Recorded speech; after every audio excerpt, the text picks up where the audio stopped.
The cordless drill is next to the toilet seat, waiting to replace the old one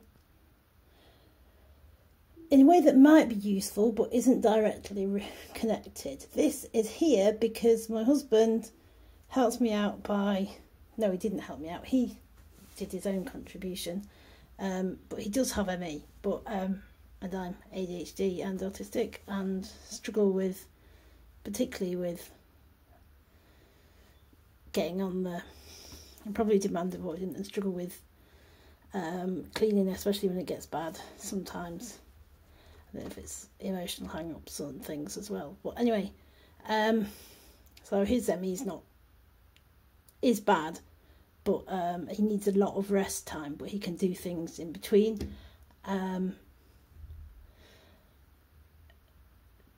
He used a toilet brush stuck in the chuck, a clean one, not our old one, a clean toilet brush that he stuck in here, so like cut off the top parts and cut it to length, and used that to clean the kind of soap and conditioner plaques that are built up in our bath, and kind of toothpaste and moisturising soap and just soaps plaques that are built up on the sink. Like, I mean, it snapped eventually. It snapped twice, and then it was too short. But props to him. I think that we should have a creative approach that makes cleaning important and also exciting, and kind of works with our brains and our own motivational factors, and that it should be a shared thing, and it's not anyone's particular mental load. I think he does a lot of mental load stuff that I don't do because I just can't. I'll forget things. I mean, I do more than I think I would in terms of mental load, but I think we both rather just lie down and sleep. We do a bit of it together and we kind of fill in the gaps and catch up, and it's not perfect. But is it too far away from good enough, or is it at good enough? I think good enough must be a big sort of space. Anyway, so here is, it snapped, so there was a little bit of plaque. You can still feel rough here, but to me it looks great, it looks perfect. We just need to redo this at some point. But see, that's adding in problems. John hates that.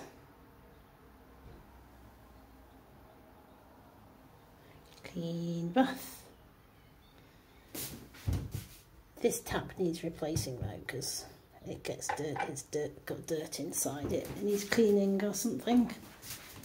This is that. The toilet needs cleaning. This doesn't work anymore. It was to kind of replicate. It does replicate a normal bathroom, public toilet period bin, but it's it was originally like you wave it in non-contact. Fancy dancy. That is the one that we didn't use. This that wasn't in the chuck. That's still as it was, but needs replacing. Yeah. And there's some wipes here, junk down there, and the empty one is stuffed into the hole where the pipes to stop mice access. Yes, why? One of the things, I think the generation above me to some extent didn't like talking about house stuff because it felt like it was inane and anti-feminist somehow, but these details matter.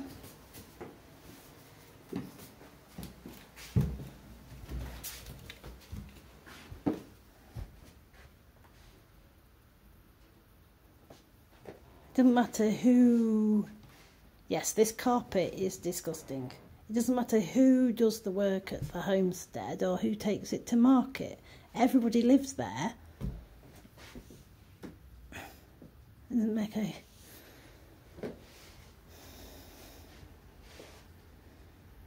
And I think in lots of places people do more a variety of things than the kind of extremes of traditional gendered roles that are just a complete nonsense fabrication that happened very recently, I reckon. From other things I've seen, like evidence of hunter-gatherer societies often being not what we thought they were, and women hunt.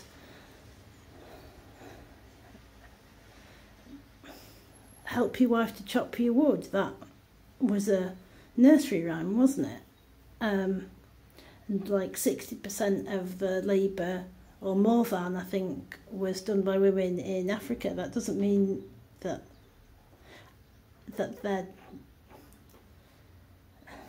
they're just doing housework, but housework is labour, but there's like complicated stuff involved there.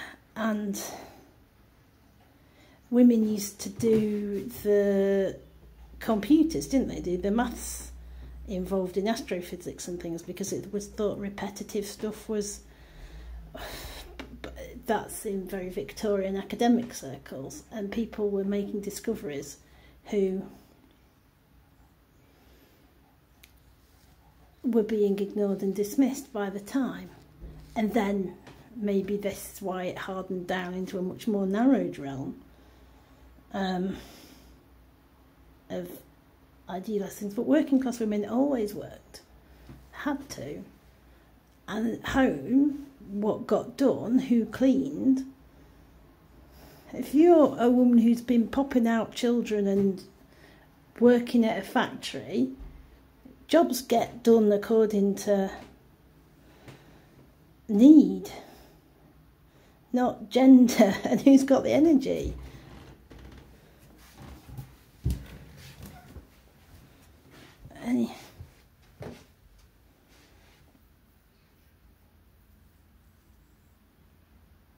Well, that's how it works, a bit like in our house. Here's me looking fabulously rock and roll, and an advert for Shropshire Lad cheese from some bag. Crustless cheese. Growth chart. Maps. Have a map of Britain in our house. It's a bit high though for when the kids were smaller, but you can kind of... It's still a bit small, it's odd. And there's the shadow glare. It's kind of the United Kingdom. That's what, because Ireland, the Republic of Ireland is greyed out. So there's the island of the island. Then there's Ireland, or Ira, and the Northern Ireland, which is part of, and Great Britain is this mainland here. So Great Britain and Northern Ireland is the team for the Olympics, because this lump of land is Great Britain, but British values, and sometimes when we talk about Britain colloquially, we kind of mean the four nations: Wales, Scotland, Northern Ireland, England. But like most people live down here, and the southeast. But there is a lot of people, and this Manchester, Sheffield, Leeds, Bradford area is quite dense. So especially Bradford, Leeds, Manchester. That area is quite densely populated, relatively. But there is Birmingham. There's the Midlands, which is this is where I'm from. I'm from Derby. Well, I'm not from Derby originally. I'm from I went to school in Belper, but just north of Belper is this place called Ambergate, which is where I'm from. Chatsworth House, that's where Pride and Prejudice is generally filmed, or has been, or in the big series that had Colin Firth in it.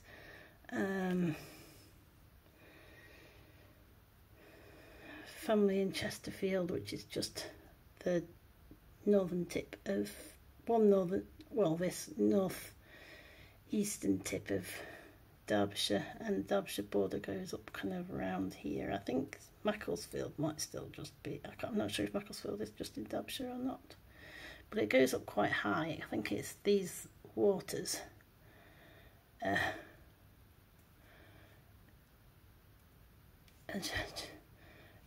part of the Peak District, Derbyshire Peak District. They're the dam busters, kind of dams, Derbyshire and Lady Bower.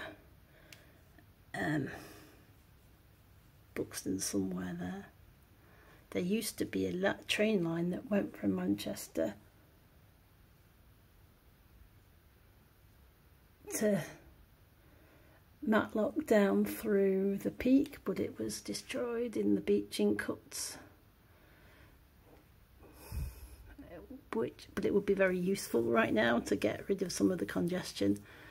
But that's the problems with life. If we have this, East Anglia feels like a county on its own, like it's it's a bump going out opposite Wales, but it's not a county, a country, but it's not. But technically, talking about bumps and things, technically, whilst East Anglia, with Norfolk and Suffolk, is just like, it's a region, but it's not a separate country.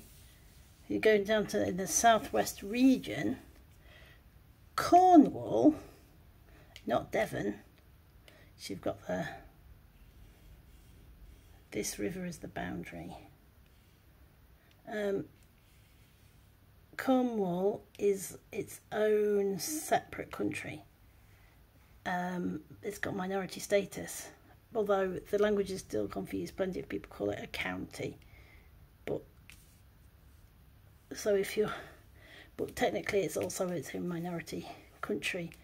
So along with like England, Wales, Scotland, Northern Ireland, Cornwall, but it doesn't have any devolution, or I don't think it's not got anything like the same degree of separate status that Wales, Scotland and Northern Ireland do. And this is a very long tangent. Right there in the bottom is France, Calais. Poor people camped out there. Belgium there. And somewhere over here, Norway. There's Norway! The Vikings came over here, but they did. And that's Iceland. Those are the Orkney Islands. No, those are the Shetland Islands, which are in a box out up here. The Orkneys are the closer ones. I always get that mixed up. I get it mixed up which are the closer ones, the Shetlands or the Orkneys. The Orkneys are the closer in ones. Oh, there's the Isle of Wight. So you talk about the British Isles, Isle of Wight's included. But not in Great Britain necessarily, I think, because Great Britain's the mainland. It's bizarre. Don't trust me on anything. And this again is a tangent. But yeah, the Armada happened around the Isle of, came towards the Solent, which is this rivery bit, but I can't remember the history. They were waiting somewhere. They were waiting somewhere over here, or somewhere down here, and fire ships or something were sent into them with the winds. Also, they managed to creep out and get them. The English troops, English ships.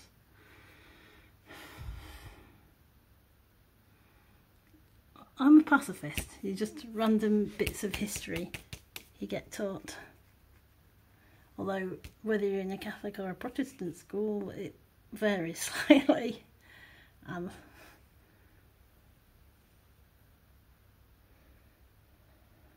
It's a shame that we can't come to a standard agreements about things.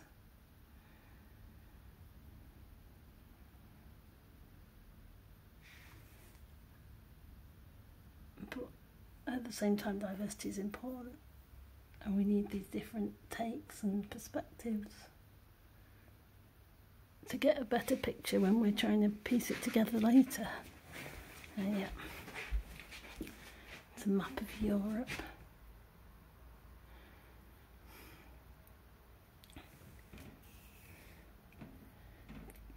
The Shetlands, Shetland, I think the Orkneys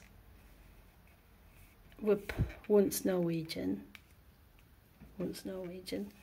and I think so were the Outer Hebrides down here, and the Isle of Man, which is where I'm pointing out at the bottom. The Outer Hebrides and Man were called the Southern Isles. So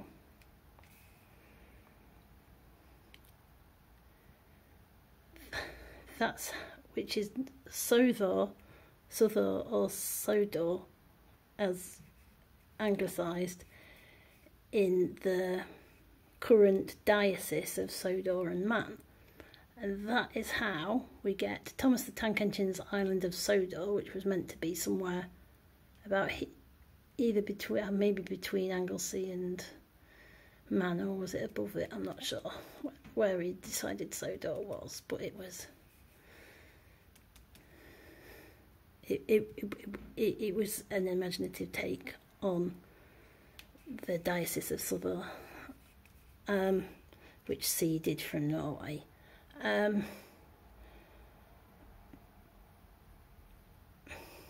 Obviously Hans from Frozen was from somewhere down here, despite his American accent and the fact that there were some Irish accents in the film. This guy, Hans, is from from here, this seaboard here, and has come all the way over to Arendelle, somewhere around here,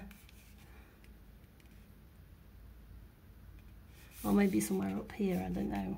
Somewhere up here. I don't know where Arendelle is supposed to be. Because if we're talking about Sami people, they're up here.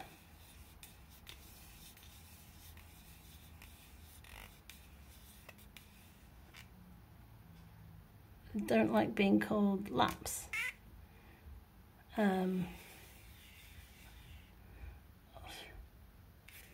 That's so. Is there a river? Maybe here? I don't know if Sami influence goes down that far.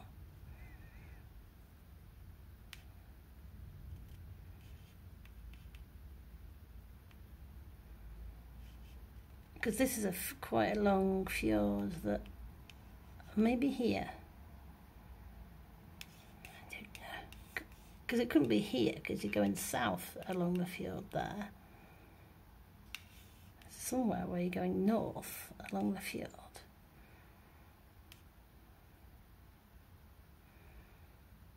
So somewhere here or here, Arendelle must be. Maybe this one.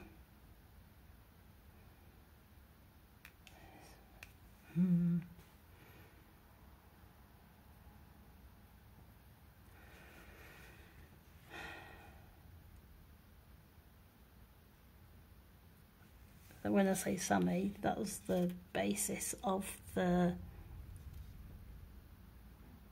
North Uldra. And they say they go north to find the North Uldra.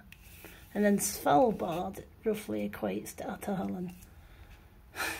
That's also now currently a Norwegian territory, somewhere up here. So you've got Iceland on the map of Britain, but not on the map of Europe. Bizarre. Sorry, massive tangent. Look, we have the Mediterranean. Big boot Italy, kick little Sicily right into the middle of the Mediterranean Sea. But it's not very kicked very far on that. It's just like being dribbled into the Mediterranean Sea. And Sardinia and Corsica are kind of holding the space up here.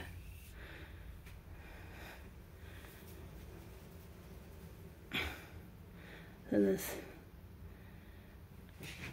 Ibiza, Mallorca and Menorca there. Over here there's Croatia, and then this bitty bits is all Greece. That's the Aegean.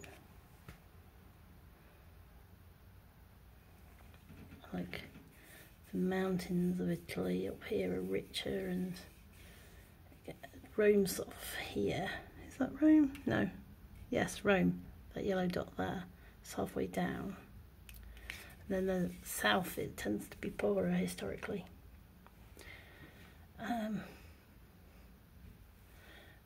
Bosnia and Herzegovina. What's that one? Montenegro. And that's Albania. Macedonia, Greece, Bulgaria, Serbia, there's all these former Yugoslav areas, Croatia, Romania, Hungary, these are Czech Republic, Slovakia, Ukraine there, Belarus, bit of Russia there, that blue one. Oh no, is that Moldova? That's Moldova. Moldova, that says Moldova, Romania, Moldova, Ukraine. This weird lump of Russia there. Lithuania, Latvia, Estonia, this is Russia. Finland, across the sea, all around and up. This is Bothnia, this area here.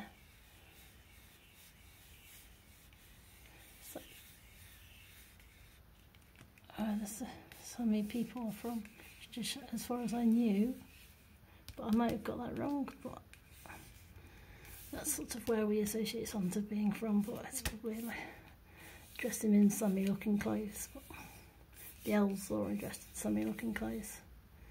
And sort of cultural centres and things up there, and down this big dong. It's like one of those tongs that's been split for cosmetic purposes, for kind of body modification. Denmark, with the peninsula that's attached to Germany, and a Germanic influence coming that way. And then there's these islands here. There's the pipeline that got blown up. Was that up here or here? I'm not sure, because I think there were like Russian subs coming down here doing exercises in the area or something, but there were American things doing exercises in the area here, and it just gets quite tense around this area. And up north as well, there's like the strategic sea passage there, but only when it's not covered in ice or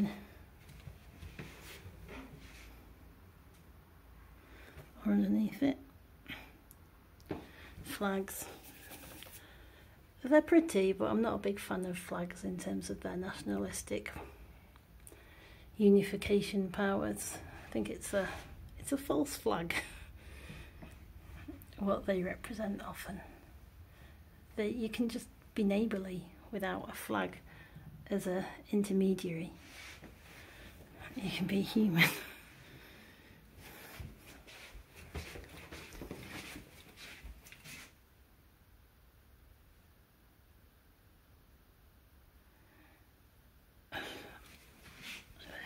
Yes. Drill-based housework.